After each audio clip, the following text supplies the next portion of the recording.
आशी की शादी को 10 वर्ष बीत चुके थे। अभी तक उसकी गोद खाली थी। पूजा पाठ हर तरह से इलाज हो चुका था, लेकिन किस्मत थी कि उस पर खुशी नहीं हो रही थी। न जाने क्यों किस्मत उसके साथ ऐसा खेल खेल रही थी। अब तो उसकी सास और रिश्तेदार भी ताने मारने लगे थे। आशी बेचारी क्या करती, अकेले कमरे में जाकर खूब रोती थी और ईश्वर से अपने आंगन में संतान की किलकारी मांगा करती थी। फिर एक दिन उसके पति विनोद और उसने सोचा कि टेस्ट ट्यूब बेबी द्वारा संतान पाने की कोशिश करते हैं, लेकिन वहाँ भी किस्मत ने उनके साथ नहीं दिया।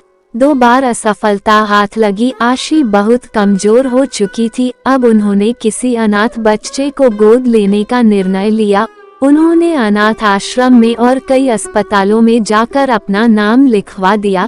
थोड़े दिनों बाद एक अस्पताल से फोन आया। आशी और उसका पति विनोद भागे भागे अस्पताल पहुंचे। वहां अस्पताल में डॉक्टर साहब ने उन्हें एक दंपति से मिलवाया जो कि बहुत ही गरीब थे। उन्होंने बताया कि हमारे पहले से ही 3 बच्चे हैं और अब ये बेटा हुआ है।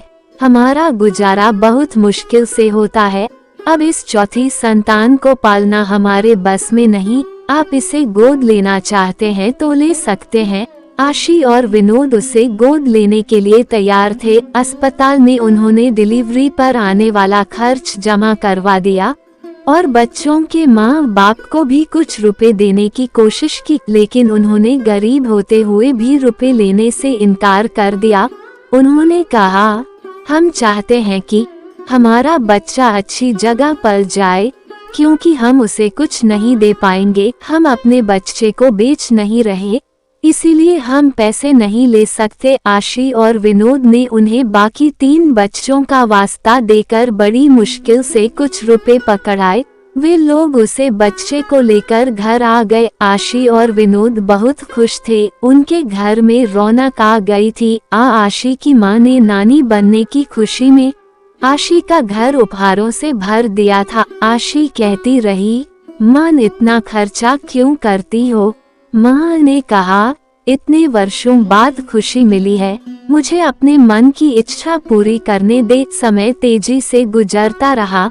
बच्चों का पहला जन्मदिन आने वाला था। आशी ने माता की चौकी करवाने का निर्णय लिया। हंसी खुशी बच्चे के जन्मदिन पर माता की चौकी संपन्न हुई। इन सब तैयारियों में आशी कमजोरी के कारण बहुत थक गई थी, इसीलिए वह कुछ दिन बच्चे को लेकर अपने मायके चली गई। सप्ताह भर बाद वह अपने पति के साथ वापस आई। उसने विनोद से कहा, आप बाजार जाकर बच्चे के लिए दूध खरीद कर लाइए, तब तक मैं कपड़े बदल कर इसे थोड़ी देर सुलाती हूँ। अभी तो इसका पेट भरा हुआ है, सो जाएगा, लेकिन हो सकता है आधी रात में दूध की जरूरत पड़े। विनोद दूध लेने चला गया और आशी विनोद के जाते ही चक्कर खाकर गिर पड़ी। विनोद जल्दी ही वापस आ गया और उसने आकर देखा कि आशी फर्श पर गिरी पड़ी है और बच्चा पास में बैठा रो रहा है। उसने आशी को बहुत आवाज लगाई, लेकिन आशी ने कोई उत्तर नहीं दिया।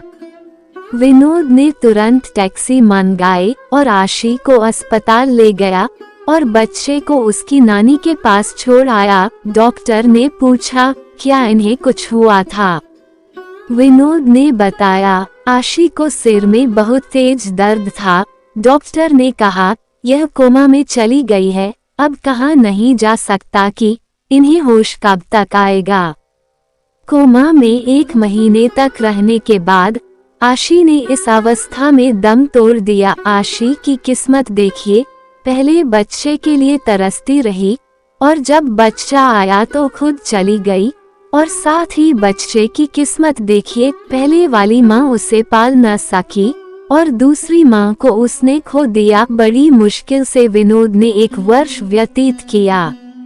उसे बहुत ही मुश्किलों का सामना करना पड़ रहा था। उसकी समझ में नहीं आ रहा था कि दुकान का काम संभालूं या फिर बच्चे को संभालूं, और फिर कभी अपनी तबीयत खराब तो कभी बच्चे की। इसलिए उसने दूसरा विवाह कर लिया और फिर उस माँ ने उसे बच्चे को पाल पोस कर बड़ा किया। आज वह बच्चा पढ़ लिख कर बढ़िया सी जॉब कर रहा है और अपने माता पिता के साथ खुश है।